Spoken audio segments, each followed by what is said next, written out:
السلام عليكم.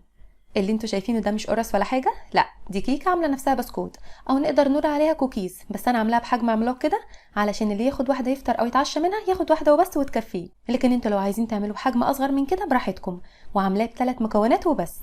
قبل ما نبدا، لو اول مره تشوفوني انا ايمي الشاهي، ما تنسوش تشتركوا في القناه وتعملوا لايك وشير لو حبيتوا الفيديو، ويلا بينا نبدا على طول. زي ما قلت لكم انا هعمله ب3 مكونات وبس، اي حد يقدر يعمله بسهوله. هاخد 3 بيضات يكونوا بدرجه حراره المطبخ نكونوا مطلعينهم من التلاجة قبلها بوقت، وبعدين هحط عليهم رشه من الفانيليا، لو مفيش فانيليا ممكن نحط بدلها معلقه صغيره من الخل، وهحط عليهم كوبايه وربع من السكر. تقدروا تقللوا كميه السكر لو حابين، بس انا بالنسبه لي كده كويسه قوي.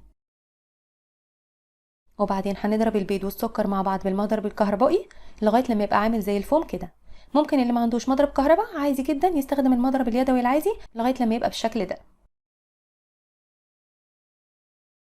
وبعدين احط عليهم من كوبايه وربع لكوبايه ونص من الدقيق، بس بنخله الاول، وبحط شويه بشويه كده لغايه لما بيوصل للقوام اللي انتوا هتشوفوه دوت. بيبقى عامل زي قوام الكيكه التقيله. شايفين القوام ده لسه كده سايبه شويه، بس انا هوريكم شكله لما بحطه في الصينيه بيبقى عامل ازاي. مجرد لما بحطه في الصينيه بيفرش قوي كده. لا كده محتاج دقيق تاني، فانا هرجعه تاني وهزود عليه شويه من الدقيق واقلب كويس قوي. اخدت معايا تقريبا كوبايه ونص من الدقيق، ممكن تاخد معاكم دقيق اقل من كده، بس ده بيبقى حسب نوع الدقيق اللي انتوا بتستخدموه وكميه السوائل اللي بيشربها الدقيق. ممكن كمان بعد ما نعمل العجينه دي نزود عليها معلقه كبيره من السكر، السكر الحبيبات عادي، ونقلبهم كده مع بعض كويس. برده بيدي كده لمعه كده للكوكيز او للكيكه دي، وبرده بيدي تسكيره حلوه قوي. لو مش عايزين تحطوا معلقه السكر دي مفيش مشكله، ممكن تستغنوا عنها بسهوله. دلوقتي باخد بالمعلقه كده وبحطها في الصينيه، بحطهم كده بعيد عن بعض. قوام العجينه بيبقى تقيل كده وما نتقلش اكتر من كده علشان ما تبقاش من جوه معجنه كده ومكتومه. تبقى سمك العجينه في المتوسط، لا خفيفه قوي سايله ولا تقيله قوي زياده عن اللزوم. بتتفرد كده لما بنزلها في الصينيه، بس مش لدرجه المره الاولانيه كانت سايله خالص، لا دي كده متماسكه شويه. انا كنت هصغر المقاس عن كده شويه، بس ايدي طلعت فرط قوي وكبرت الحجم.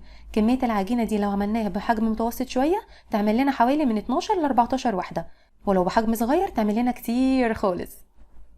وبعدين هدخلها الفرن يكون متسخن على درجه حراره 180 لمده تقريبا من 10 ل 12 دقيقه.